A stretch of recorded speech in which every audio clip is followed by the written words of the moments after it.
Hello, Year 6, it's Miss Jobbins here with Lesson 2 of our Father Christmas Goes on Holiday extended writing, narrative writing stories. I hope that you really enjoyed Lesson 1 and I look forward to seeing some more of your work uploaded to Dojo. Please remember to upload yesterday's worksheet that you can find on the worksheet part of the website. Make sure that you've also uploaded your picture of your storyboard and any of the other relevant writing or questions that we've asked you to complete.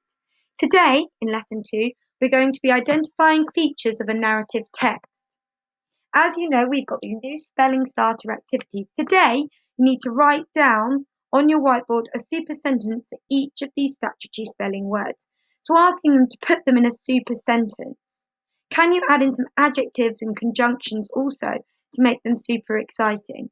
Have a go, and I really look forward to you uploading these to Dojo. Now, we've also got a lesson started today on inverted commas. So, can you write down on your piece of paper, please, what is an inverted comma? When might we see an inverted comma, and when might we even use inverted commas? If you're not sure, take a look at these 3 videos. Pause it and then come back to me. Hello! You should please, before we even continue on to the next bit, make sure that now you've written an answer to these 3 questions, hopefully in full sentences, you can now have a little watch of each of these videos. They're about 2 minutes long and really shouldn't take you that long at all. So, I then want you to have a go at the inverted commas activity sheet and either stick it into your book or make sure you take a picture of it and upload it to Dojo so your class teacher can mark it. We will go through the answers together, so the answers will therefore then be uploaded onto Dojo. Please make sure you've chosen an appropriate level for you, and it looks like this. There is spicy, which is the 1 star, extra spicy, which is the 2 stars, and if you're feeling really, really brave and really, really ready, you can move on to the extra, extra spicy challenge, which is a 3-star activity. Now we need to remember that when we're using inverted commas, it's a bit like a sandwich, really.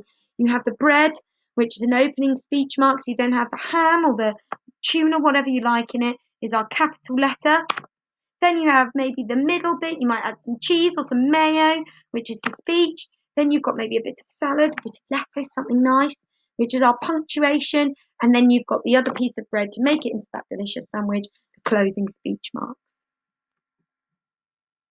As well as that, if you're uncertain, make sure you have a look at this poster. It will tell you a bit more about inverted commas.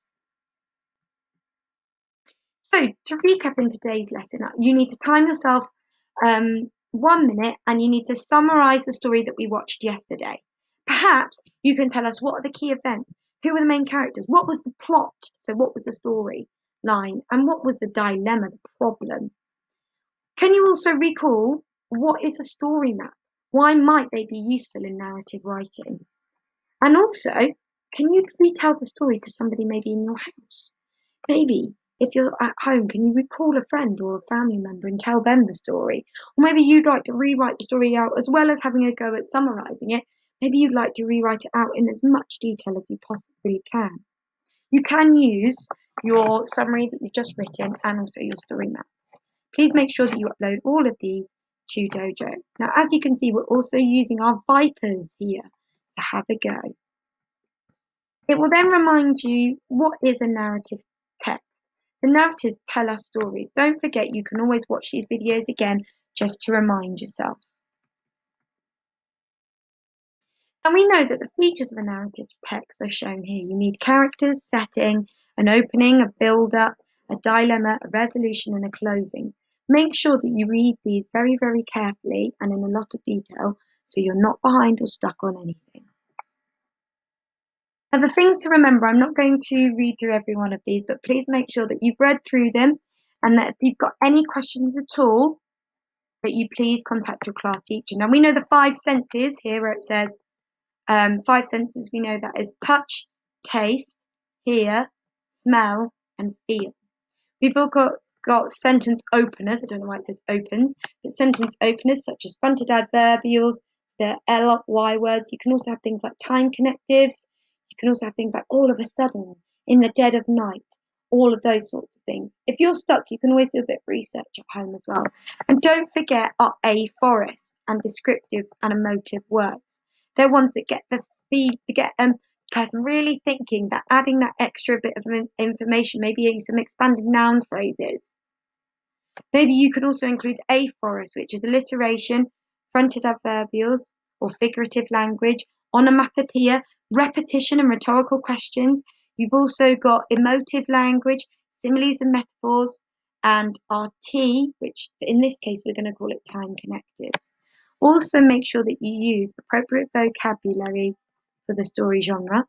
Describe your characters as much detail as you can. Show, not tell. So that means tell us about it. Don't just show it by going, oh, it was very dark. Remember, use such descriptive language that it actually, you don't even need to say the words, it was dark. You describe them instead. And remember to use all of these key areas that we've focused on before, the adjectives, paragraphs, conjunctions, punctuation, adverbs, aphors, and openers, to get the reader to feel what you want them to. Emotive language should be used throughout. Remember inverted commas that you've just practiced? And also, don't end your story with like a boring little, it was a dream, they all lived happily ever after. Try and make them really exciting. Here as well, ladies and gentlemen, is I'm not going to reread each one, but here is your massive writing checklist or success criteria. These are all the things we expect to see, and you will now be identifying them all. So I would recommend you printing this out, please. If you're not sure what show not tell is, please click here and it will take you through a video explaining it in a bit more detail. So what we'd like you to do today is please print this off or write it out so you can use it as a checklist for this next activity. As you can see on the website, there will be a picture that looks like this. Please can you download it? It's about 4 pages and print it off and annotate it at home. We'd like you to identify the key features of a narrative text. You can either highlight them in different colours, don't forget to make a key telling you which ones are which, or you can just draw lines and annotate with those from the success criteria. Once you've done that, did you spot them all? On the same example, if you scroll down further, are the answers. Please don't look at them until you've had a go. Best of luck, and please remember to upload your annotated pieces of work to Dojo. I hope you've understood, and any questions, please contact myself or your class teacher. Have a lovely day. Bye.